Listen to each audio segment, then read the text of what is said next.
하나님 말씀 사무엘상 30장 21절에서 31절까지의 말씀입니다. 30장 21절에서 31절입니다.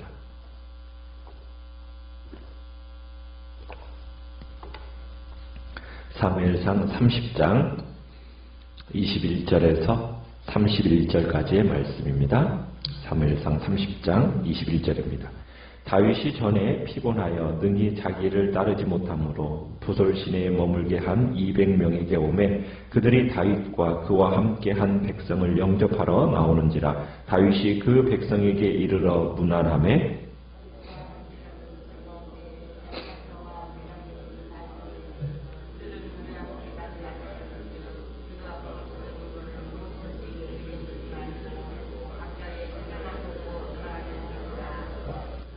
다윗이 이르되 나의 형제들아 여호와께서 우리를 보호하시고 우리를 치러 온 그 군대를 우리 손에 넘기셨은즉 그가 우리에게 주신 것을 너희가 이같이 못하리라.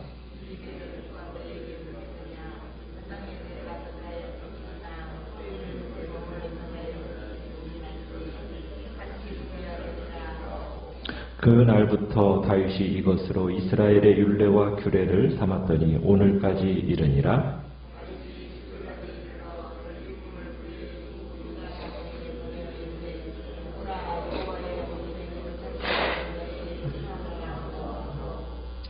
베델에 있는 자와 남방 라못에 있는 자와 얏딜에 있는 자와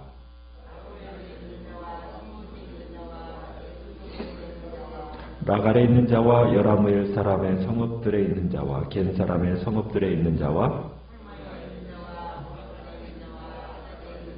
같이 읽습니다. 헤브론에 있는 자에게와 다윗과 그의 사람들이 왕래하던 모든 곳에 보내었더라. 아멘. 오늘 말씀의 제목은 세상의 기준과 하나님의 기준이라는 제목으로 말씀을 나눕니다. 다윗과 그의 일행들이 아말렉에게서부터 빼앗겼던 모든 것들을 완벽하게 되찾게 되었습니다. 한 사람의 아내도 한 사람의 아이도 잃어버리지 않게 되었죠. 빼앗긴 물건들을 모두 되찾았어요. 오히려 양과 소들을 전리품으로 취해서 돌아오게 됩니다. 참 그들은 이제 승리감에 도취되어가지고 시글락으로 돌아가는 이 400명이 200명의 동료가 남아있던 부솔 시내에 도착하게 됩니다. 부솔 시내에 남아있던 200명은 너무 탈진한 나머지 중도에 하차했던 부솔 시내에 머물렀던 사람들이 200명입니다.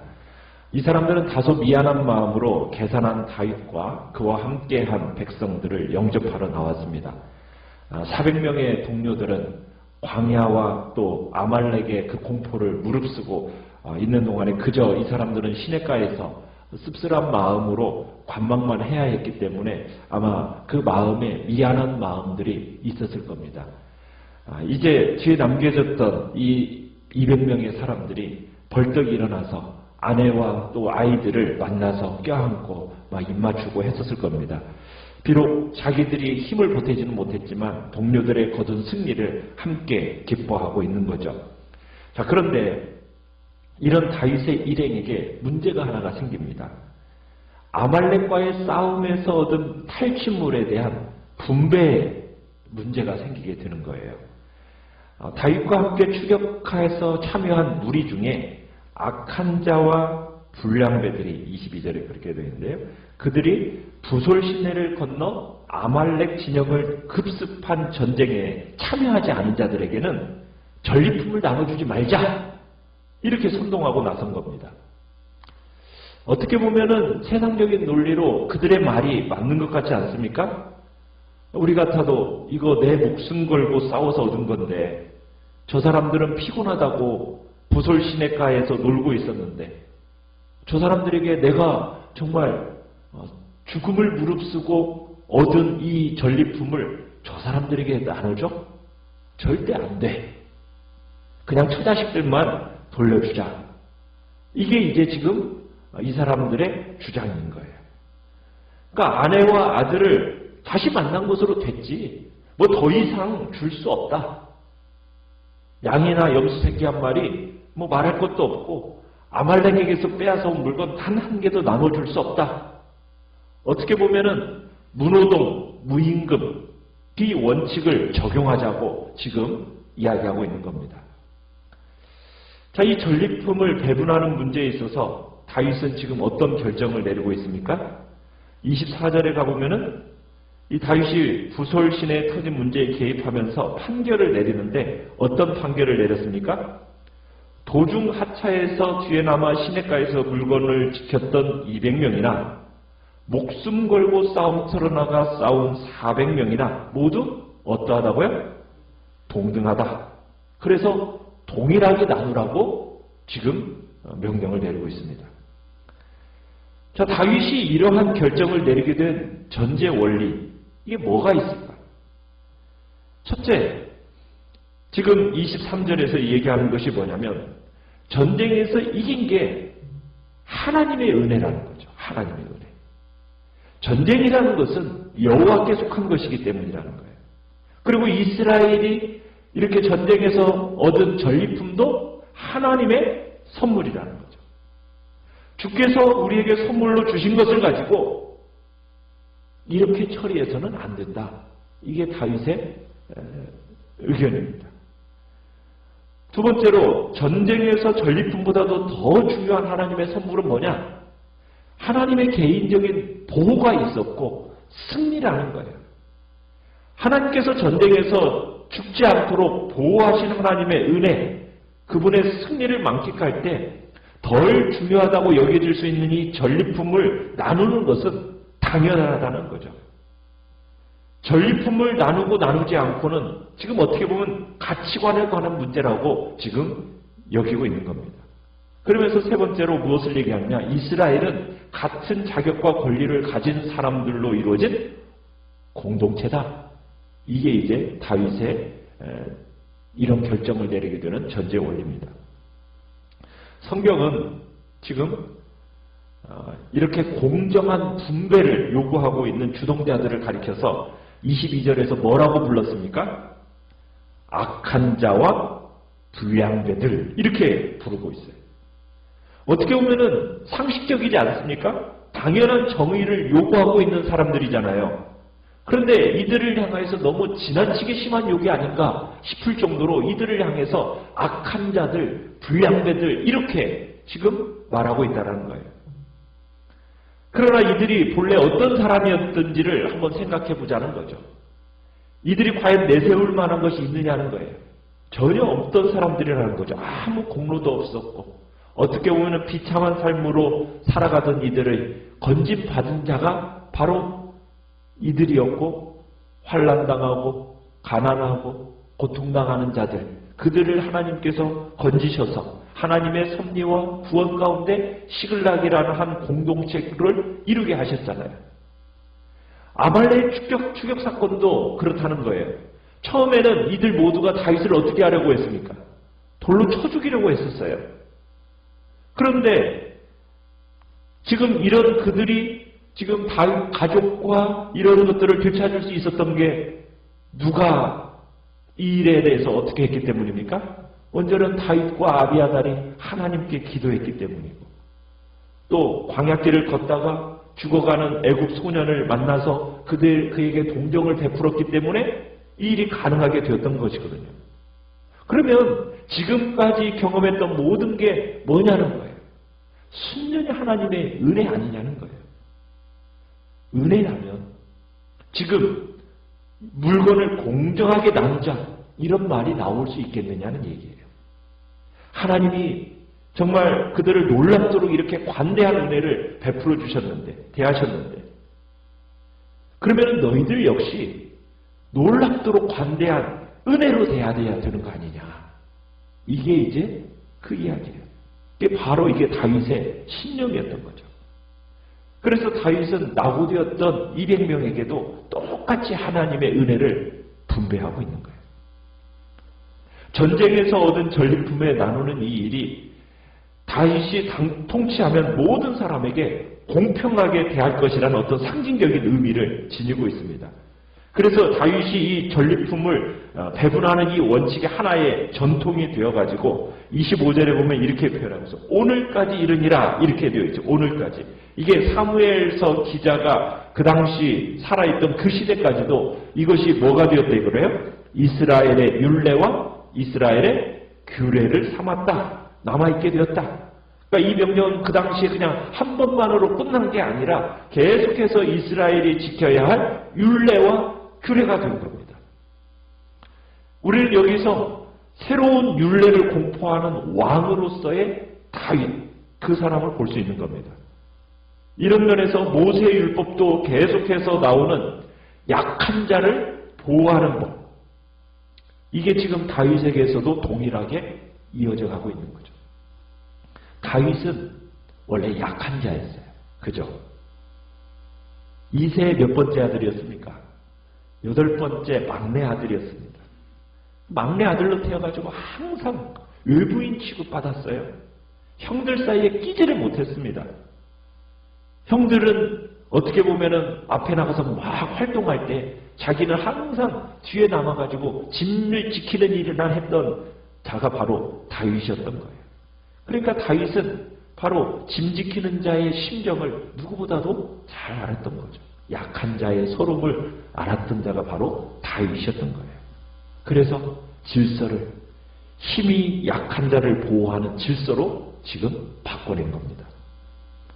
거기에다가 다윗은 시글락에 돌아와서도 26절에 보면은 남은 전리품을 자기가 다 가지지 않습니다.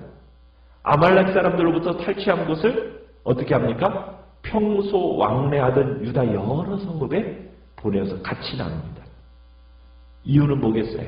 자기가 새로이 규정한 공평하게 나누라, 이 법률을 직접 실천하는 거죠. 다윗은 전리품을 이제 여러 성읍들에게 보내면서 이것은 뭐다라고 이야기를 합니까? 여호와의 원수에게서 탈취한 거다, 이렇게 명백하게 이야기를 합니다. 그러면서 참 우리가 알 수 있는 건 뭐예요? 이 아말렉 전투에서 얻은 전리품이 어마어마했다라는 거예요.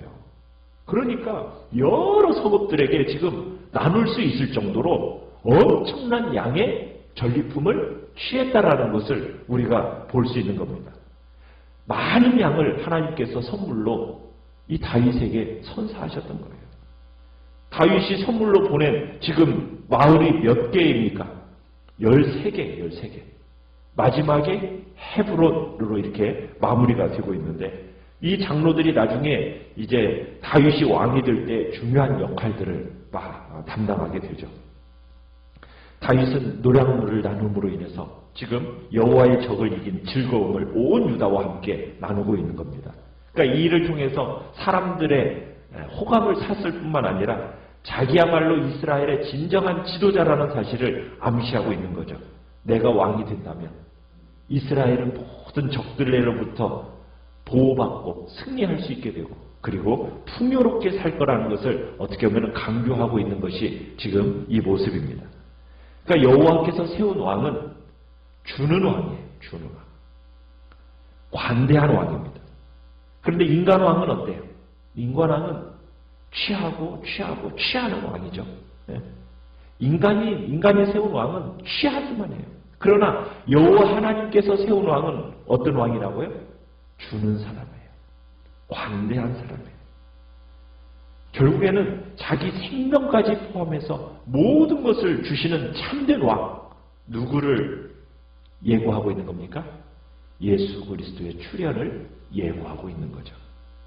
그러니까 이스라엘 사람들은 그렇게 어떻게 보면 야비한 적, 이 아말렉 사람들, 이 사람들을 물리친 다윗의 승리를 보면서 지금까지 앓고 있던 이가 쏙 빠진 듯한 정말 시원함을 느꼈을 것입니다. 참 우리가 세상적인 기준에서 볼 때 목숨 걸고 싸움에 동참한 사람들이 그렇지 못한 사람들보다 더 많은 것을 획득하는 것이 당연하다라고 생각하는 것이 그게 세상적인 기준 아닙니까? 그게 당연하게 여겨지는 것이 이 시대의 풍조예요. 그런데 하나님 나라의 기준은 어때요? 싸움에 동참한 자나 낙오되었던 자나 분배받는 것은 어때요? 차별 없이 동일하게 분배받고 있어요. 그렇게 할 수 있는 이유가 뭐라고요? 하나님의 은혜 때문이죠.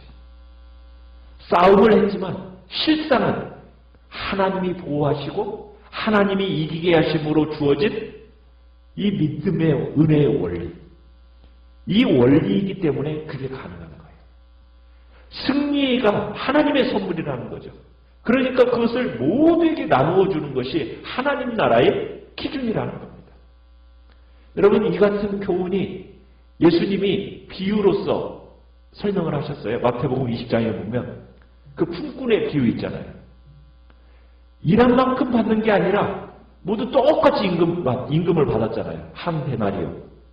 아침에 일찍 나와서 일한 자랑, 1시간밖에 일한 자랑 똑같이 어떻게 됐어요?